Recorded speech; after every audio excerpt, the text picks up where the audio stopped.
The crew worldwide, from Cali to Twitter, real hardcore fans, boxing ass niggas, consistency cops, police the views, we'll pull up receipts for any debate you choose. Shout outs to Clan Archie for the dope production. Ring Gang stay with the best discussions. Ring Gang Radio.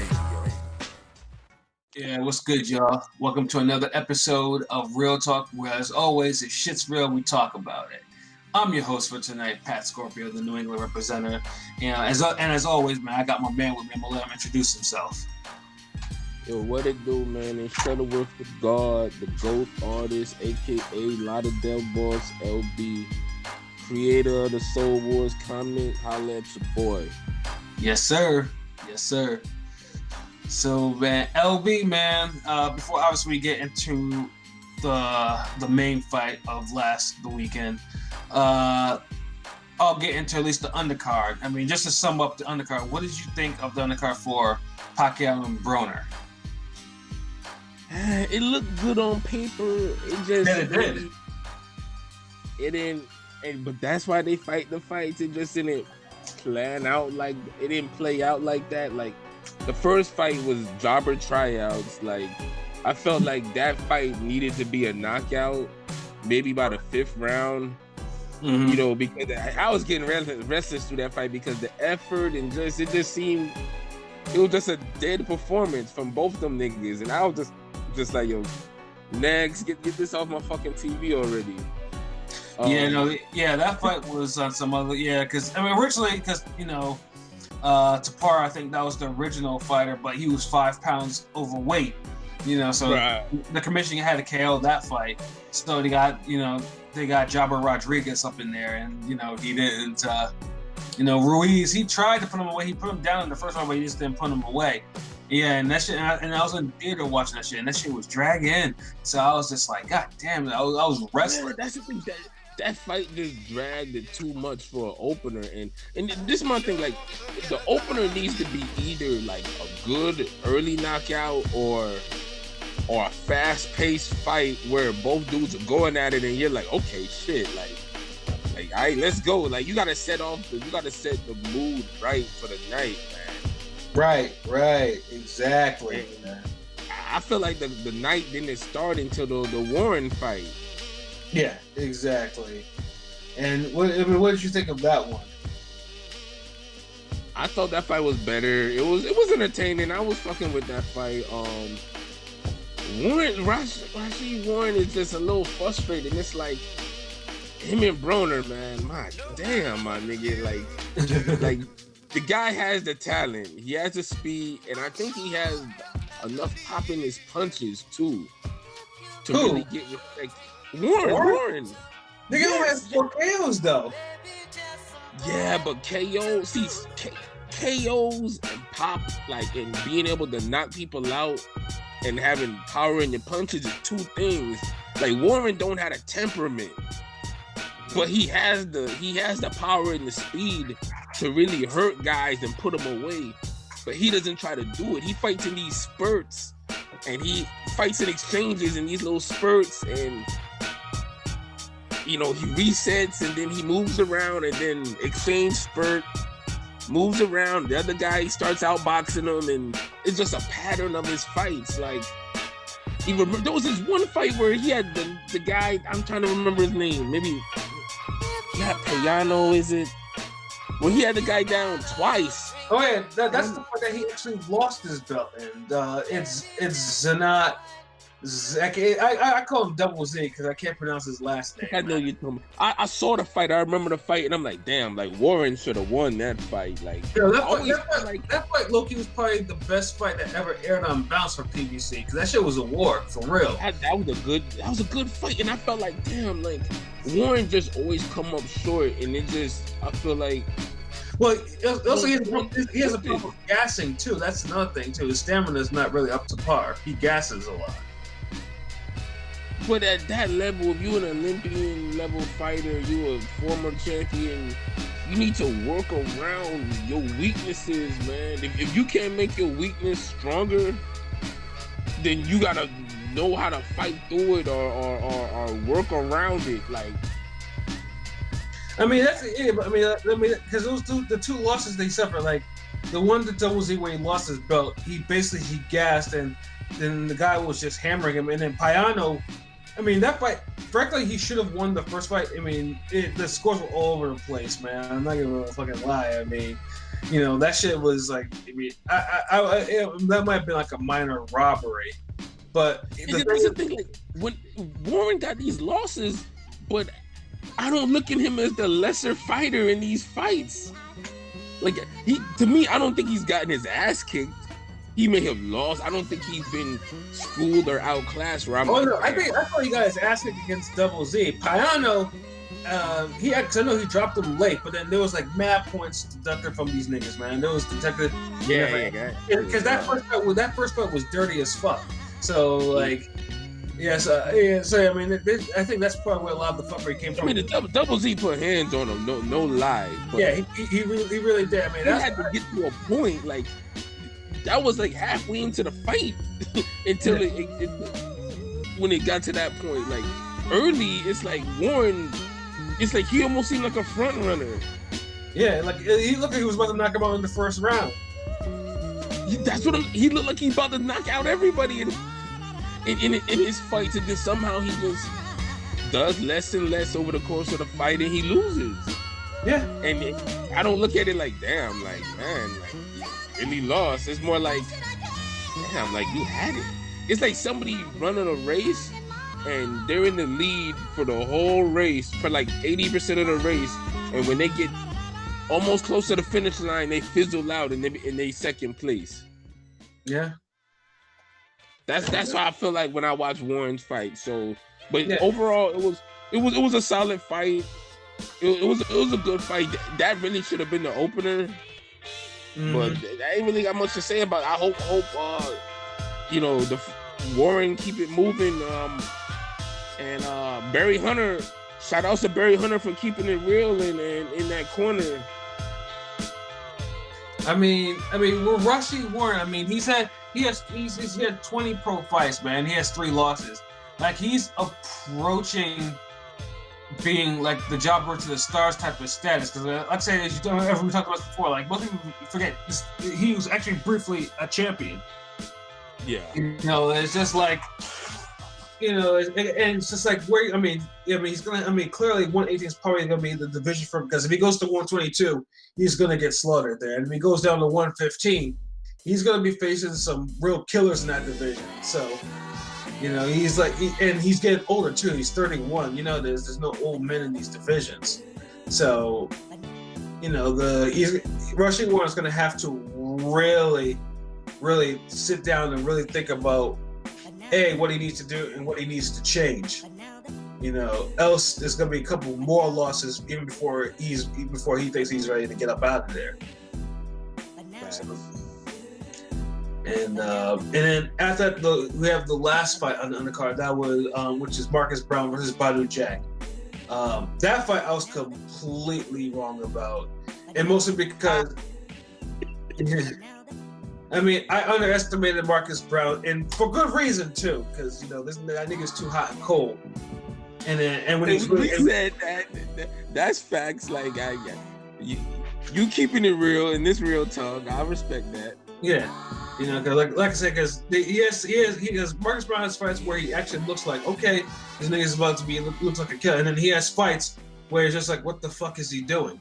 You know, and then I get someone who's seasoned like Badou Jack. I was like thinking, nah, Badou is not gonna fall for that bullshit.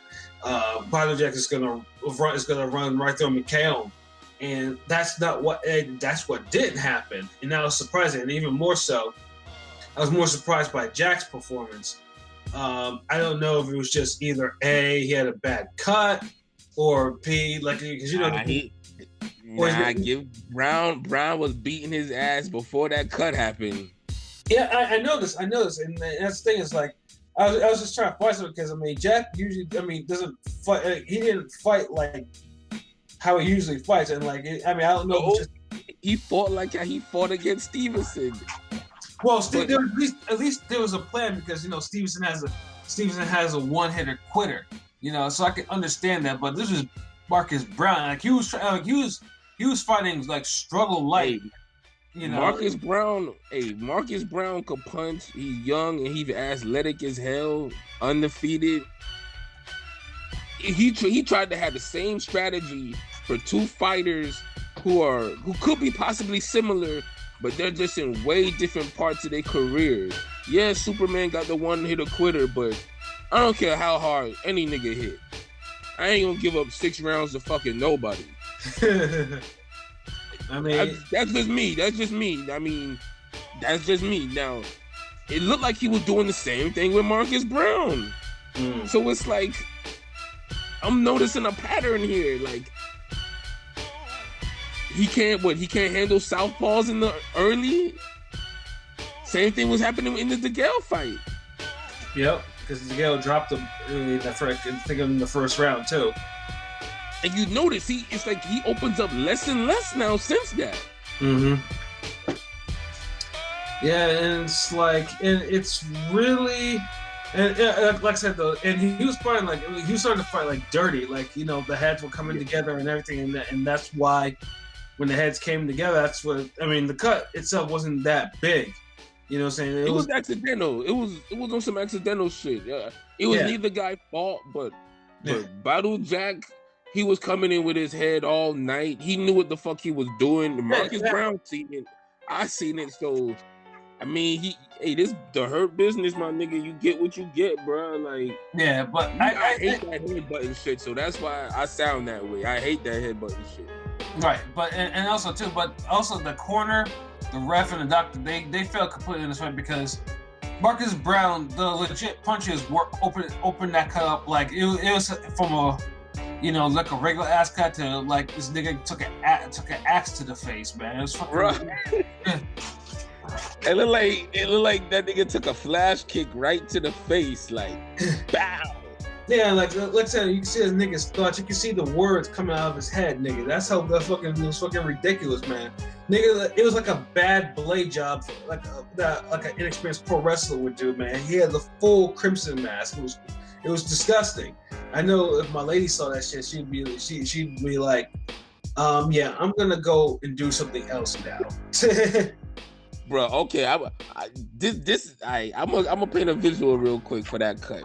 Yeah. I once knew a guy who tried to fix a lawnmower blade.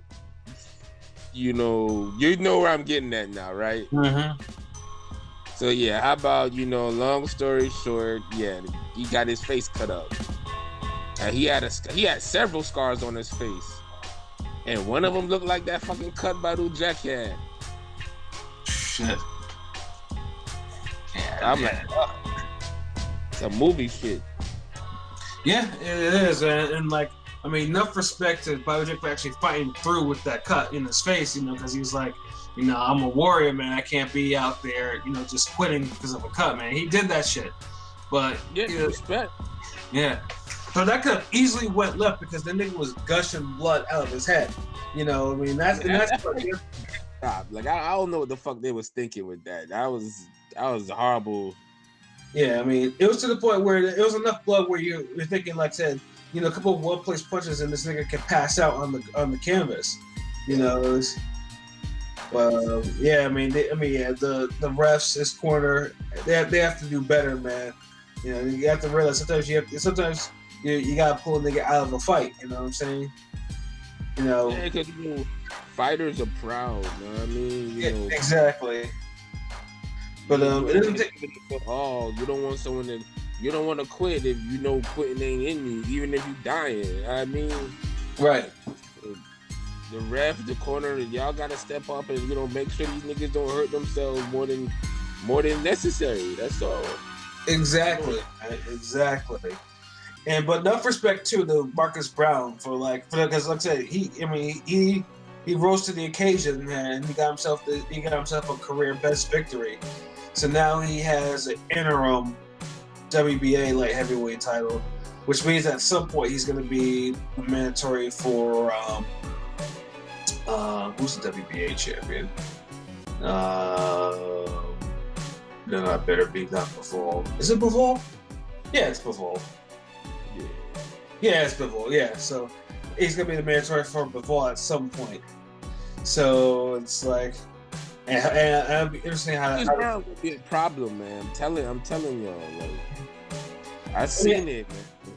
I'm just waiting. Like Marcus, like I said, I'm still not convinced just yet. I mean, yeah, he's just thinking about New Jack fight, but like I said, this nigga's too hot and cold, man. So I gotta see how he performs in his next couple of fights. I can't front on how you called this fight and how you felt about it. I can't front. Like, Marcus Brown do seem like he fight to the level of his competition, and he a little hot and cold. Not hot and cold to the point like a BJ Saunders. Yeah, or a fucking Johnny Gonzalez for that matter. You know? Yeah, but hot and cold on a more talented level, I would say. Like that's Marcus Brown. Like the fight kind of looked like how if you had like a great value Dawson and a great value Ward going at it at light heavyweight. And you know that's what we got. So you know. But shout outs to both warriors. You know, they put on a good show. Like, the shit. Honestly, the night could have been a fucking double header. Like, you didn't need the first fight, and you didn't really need the Broner Pac fight, man. Yes, but speaking of that fight, man, what did you think of Broner Pacquiao? And let me preface this real quick. Y'all know I'm a Broner fan, and I'm a Pacquiao fan too. So it was one of those. I just want to see a good fight. That's what it comes down to. I'm a boxing fan first, but honestly, I'm to the point like, man, like, when do we cancel Broner, man? Like, it's the same thing every time with this nigga. Same old shit. Yeah. Like, I remember being a Zab Judah fan, and it was like that sometimes. But man, it's like Broner's on a whole nother level because at least Zab would give you some surprises every now and then. Like, you know, when you count Zab out, that's when Zab surprise you. You know, when you think Zab gonna do it, you're like, okay, and he kind of disappoints you, but you know his talent gonna make him come back sooner or later. He's gonna get another shot. Right. But Broner is just like he gets shot after shot, and it's like nothing of any redeemable value can be said. Like every fucking time, like this nigga just don't want to throw punches. Right. 8 punches around, 15 punches around, like bruh, like. I train niggas that's like only boxed for 5 times and they throwing more punches in a round. Like, get the fuck out of here. Yeah, I mean, with Broner, it's just like, I was hoping for an action fight too, but like I think I mentioned before on my prediction video, like I said, once Broner gets cracked with a good shot, he's gonna retreat, he's gonna shell up, he's gonna be on the defensive the whole fight. And that's what happened. I mean, and it's like a good shot. Yeah, honestly, it looked like Pacquiao's speed fucking spooked him. Yeah, and it's kind of sad too. The 40-year-old has more of a work rate than a 29-year-old in his physical prime. Yep. Yeah, and so pretty much what it was is just Broner circling the ring, you know, throwing one punch at a time, catching some work on the ropes, you know, and looking at the damn time clock. So it's just like, yeah, I mean, dude did not fight to win. He fought to survive.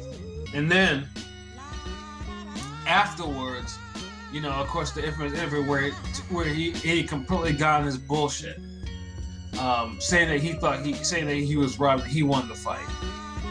And another thing that I've noticed too, because of that, is, and I know, and you touched upon it, and I touched upon it before, man. But people out there are stupid. You know, it's just like, you know, people are like, oh yeah, Broner beat Pacquiao, and you know, the name Manny Pacquiao triggers a lot of different things for certain segments of boxing fans. And it's usually just a whole bunch of disrespect. A lot of disrespect. And a lot of and a lot of stupid shit. Stupid. I mean, more. I call those stupid shit like hot takes, or in this case, Hotep hot takes. I don't know that one. Oh shit. Oh, you have to figure out that's my Echo Dot's in the area. It started saying shit. But, that Hotep hot takes. That's what did it. Yeah, exactly. Yeah, Hotep hot takes, and you know what I'm talking about, man. Like, it reared its head with the Wilder Fury fight, you know, where it's just like niggas, you know, could not see, you know, we're trying to make a reality that wasn't there, which is just like, oh, you know, Fury went down twice. You know, how the hell does Wilder lose the fight because of that? But let's just call it out for what it is. Let's just hit the root of it. Like, we see the climate we living in now. Right. Government shut down. Mm-hmm. You know, country always been racist as fuck. You know, I don't like to dwell on it, but it's here, it's out there. Exactly. And shit been getting worse. You know, more niggas is dying, getting shot. You know, a lot of injustices are going on that ain't being fixed. Right. You know, so you got niggas out there, you know, realizing shit, and you got people getting woke.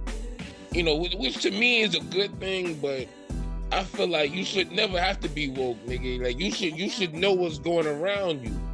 Mm-hmm. But anyways, that's for a whole nother topic. Right. But the thing is, though, there are some leading into other shit though. What was that? You know what I'm saying? Like, the whole woke culture that's going on now is bleeding into other shit. Right. And it's other shit that niggas don't fully understand, and they trying to correlate racism or being on code and being woke and, you know, black unity and whatever the fuck they repping. They try to correlate that to certain shit that they don't understand, and one of the things is fucking boxing. Yeah, boxing is like a huge target for this behavior, and it's like, I mean. And it's not warranted. Like, if you're not talking, like, if you want to talk about racism and bugging, talk about, you know, something like the Black Murderers Row from the 40s and 50s. I mean, that's fucking racism for your ass. You know what I'm saying? You know, talk about Jack Johnson, you know, or some shit like that. I mean, this is like real racist shit that happened in boxing. But talk about James Kirkland having to fight 2 eliminators for a title belt before even ever getting the title shot. Basically letting this man, you know, not cheating us out of a James Kirkland title fight in his prime when he had Aaron Wolf. Right. If y'all remember that he had to do the Angulo fight, and then the fucking what's the fight where he was looking bad and then he got the knockout because I'm trying to think. Was it Glenn Tapia? No. Glenn Tapia, he ruined that kid. It's another fight after the Angulo fight. Fuck. God. Oh, it's Molina. Yes, him. Carlos Molina, him. But Molina was on his way actually beating him. That's the problem. It's the whole. It was, but Kirkland got a legit victory. What I'm saying is, he got a DQ victory. It wasn't really legit. It was more or less. It was a technicality that actually gave him that fight. Yeah, it was, but a DQ. But it's the thing, it wasn't no robbery DQ or nothing. It wasn't but that's for another conversation. I mean, hey, they fucked up. They gotta know the rules, bro. But my whole thing is this: that fight shouldn't even have happened. He earned his shot with the Angulo fight. Mm-hmm. To me, the fight ending the way it did was just on some universal karma shit. Because the universe is, you see how Kirkland looked in that fight. He was on his way to losing, just like you said. Yeah. The universe tried to write that shit, and then what happened? He still don't get a title shot later on, and he ended up getting the money fight with Canelo, but we know how that go. Yeah. The last great James Kirkland we got was the Glenn Tapia fight. Right, exactly. But it's like we traded one person for another, and we ended up losing both because Kirkland wasn't the same after that. Glenn Tapia wasn't the same. But Kirkland's situation was That's racism to me as well. All the emails and shit. That was what the Oscar was doing with Golden Boy and Heyman. Yep. If y'all want to speak on racism, speak on the real shit that's out there. But y'all can't because y'all not real boxing fans. Y'all don't even know all this shit going on. Yeah, but don't try to correlate this to some shit where, of course, with the Wilder and Fury fight, you see Wilder because because let's be honest. I mean, everyone wants to see an American heavyweight champion, and particularly a black American heavyweight champion, because unfortunately, like I said, the Klitschko's, who are competent boxers and who are actual talents, left a bad taste in a lot of people's mouths. So it's like, oh yeah, we gotta be on code for Deontay Wilder. We got a lot of America got a rich history of black American champions. Exactly. So of course niggas gonna want to see that. But the funny thing is too is like in some quarters you see American champions like, let's just say like Mike Tyson or Michael Spinks or Larry Holmes, they get disrespected a lot more frequently, more that I actually like to hear in some areas. But Deontay Wilder, who doesn't even have a quarter or eighth of their talents, is like, oh no, we gotta remain on code with him. It's like, we got to do this. And that's the type of shit I was like, and then, and it came to head with this fight with Fury, in which Fury, one coming out from drugs and candy eating, schooled him outside of the 2 knockdowns. And it's just like, and you saw some of the hot takes on there, and it's just like, oh, well, Wilder is just so unorthodox or whatever. And then, and also too is like, black men are made out of, different stuff, which is true. I'm not gonna, because like I said, I refer to myself as the black man of steel, and that's absolutely true. But in the context of this, it doesn't mean a damn thing.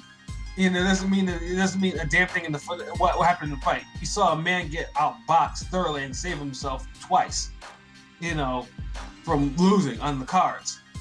And then you get then now you get this with Broner, where you have motherfuckers actually thinking that Broner won this fight by doing nothing.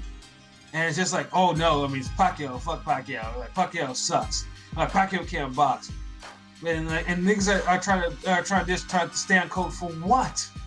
And that's the thing is like, what are you watching? It's like paycheck. Are y'all gonna be front row for his next fight? Exactly. It's like you can't get me hyped for a Broner fight right now. Like, and I was hyped for the Pacquiao fight. Yeah. The fucking song, the video we did. Shout out to Prolific, Clararchy and Rome. Hey, that song was harder than the fucking fight. The video. It's like, you can't be real. The only highlight in that fight is the fact that 40-year-old Manny actually managed to hurt Broner twice. And it's just like, there was nothing in that fight. Broner was fighting for most like a paycheck, and that's how he acted in the interview. That's why he acted, the way he did. And Pacquiao is like, he did what he had to do. So now, Broner did land some punches, but he nowhere near enough. No. And Manny Pacquiao just shrugged it off because, like I said, he's Manny Pacquiao.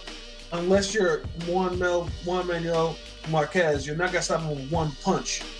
And not them punches, not them keep away punches Broner was throwing. Hell no. Broner never sat down on none of those, and that's a kill because it's like Broner has the strength and power to, I believe, to give Pacquiao respect, but he never once just said, you know what, fuck it. Let me just swing like my life depended on it. It was just always on some pat, let me retreat. I can't do it.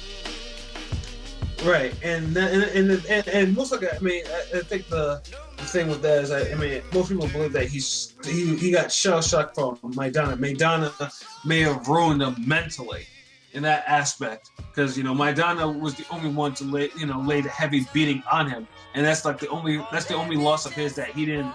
He didn't act up in the whole interview because he was too beaten up to actually do so. So it's just like, I feel like Pacquiao after Maidana, Pacquiao beat Broner the worst after that. He did. Yeah, it was like that. and he was landing clean on Broner, like yeah. Really made Broner look bad. Like, wow, like. Yeah, and it's just like, I mean, this is a 40-year-old Pacquiao who's been in multiple wars, who's been in this sport for almost 20 something years, and he's doing this to an in physical prime 29-year-old, and I mean, it's amazing. Pacquiao, like, I'm not saying Pacquiao's performance was flawless, because it took him a while to really get going. Once he got going, he didn't stop. Yeah. And he was over anxious in the beginning. Like, he was really trying to kill Broner in the beginning. Like, he was tripping over himself trying to get to Broner. Like, I haven't seen someone that jittery and trying to knock somebody else so bad since damn Jermaine Taylor, Kasim Uma. So, like, yeah, let me get this nigga. Like, like, chill, Manny. Like, chill. Like, Broner's going to be there all night. Right? All 12 rounds. And yeah, he'll give you plenty of opportunity, and he did. Yeah, and that's what it is. Like, right now, I don't want to see Broner on TV again. Like, I'm good. Like, I feel like the last great effort he gave, where he really felt his career was on the line, was the Emmanuel Taylor fight. And that fight to me was close to it until he opened it up in the last couple of rounds for that knockdown. But yeah. Broner, that fight was close. Like, that was the fight for the hood. Yeah. And I feel like Broner can't pull out one of those late moments again. Like, I felt like he gave his all in that fight. That was the only close fight where Broner just said, fuck it. And he let his talent and heart do the rest. Yeah, man. And everything else just shell up. Yeah, and it's just like, I mean, he is, and some of that too, because he knows he's a draw. That's the one thing. Yeah, he knows he's a draw. He's crossed over to the casuals, so they'll still want to see him fight, and in doing so, he'll still get paid a lot. So, like I said, it's like these losses he has, it's not hurting his bank account, and I think that's where the problem was, because let's say he's very nice. So it's like, well, you guys still gotta come see me anyway. That's the type of bullshit that he spews in these losses. I think it's really feeling that now. I think it's noticeable. Like, you get that vibe. Like, as long as I be me and I be out here having fun and stay a likable person, who cares if I keep losing? Like, right. It's hard to respect people who don't care about losing no more. Like, yeah, and that's where it is. And I mean, like I said, I've never been fooled by Broner. I mean, I'm not. Like I said, I always thought, like, he's not a natural talent. He's gonna have to work out. He's gonna have to be, he's gonna have to really work on it in order to be great. I didn't think he was a natural talent. And it's just like, just like when he started pulling that shit with the blowing away at 130, I was like, this kid doesn't have it. Like, and then you see him now, it's just like his career's in shambles. And it's just like, you just gotta, I guess you gotta wait to the other shootout to see what's gonna happen to him. Either someone, like I said, someone can catch up to him, or maybe Al or the networks be like, yeah, I think it's time to release Adrien Broner. I honestly feel like they took too long to maximize Broner. Like, how when PBC was kind of just trying to extend everything before they fucking really, like, how PBC wasn't really matching niggas up like they were supposed to, and the undercards were outshining, like the co-main events were outshining the main event. During that time is when Broner and, say, a Danny Garcia fight should have happened. Right. Or another PBC star. We never saw Broner get a fight like that. He took L's to guys who career never even took further than them. Like Madonna, okay, he got the Floyd fights, he went to the next level, but now he retired. So okay, that's one guy, but now Porter, it's like niggas surpassed Broner, and it's like they not even the biggest star than him. Mm-hmm. It was like, why wasn't that maximized? Broner just now main event in the pay-per-view 2019. Right, and he probably could have done it in 2014. That's what I'm saying. Like, they really kind of dropped the bag on that shit. Like, Broner should have been a pay-per-view star years ago. Right. We should have saw plenty of Broner fights, man, on pay-per-view. But the thing though with PBC was like, you know, pay-per-view quality fights on free network TV. That was their mantra right now. Yeah, of course that's all changed. Yeah. But yeah, no, it was a disappointing performance by Broner, and Pacquiao, you know, puts himself in line for another significant fight against who we don't know yet. I mean, it could be Mikey Garcia, could be Keith Thurman. I guess it all depends on their next fights. Yeah, I already seen the Mikey Garcia fight with Marquez 4 times. Next, yeah, give me Pacquiao and Thurman. Thurman looked good this week. Right. I mean, I think those are probably the 2 top fights for him going up next. So yeah, I mean, we'll see how that goes, man. So yeah, you know, the card was cool. Like I said, on paper it was fire. It just didn't play out that way. Yeah, on paper you had like a A- card. Mm-hmm. It played out like C+. Right, or B- even, you know. Or B-. Yes. Like I said, like, it really could have been a double header. You give the Warren fight and Badu Jack fight, make that a double header. We all be talking about how good night of boxing we had. Exactly. If you put 2 so-so fights, you add 2 so-so fights with it, and then you're like, yeah, okay, you got like 3-4 hours of boxing, and you only enjoyed 2 fights. Yep. Bro, Broner just boxing for memes now, man. Yeah, that's what it is, man. He'll lose or whatever, or he'll win, but it's just like, nah. I mean, all I want to do is just to dress in God knows what else, and just do him. Yeah. So yeah, I mean, that was the card.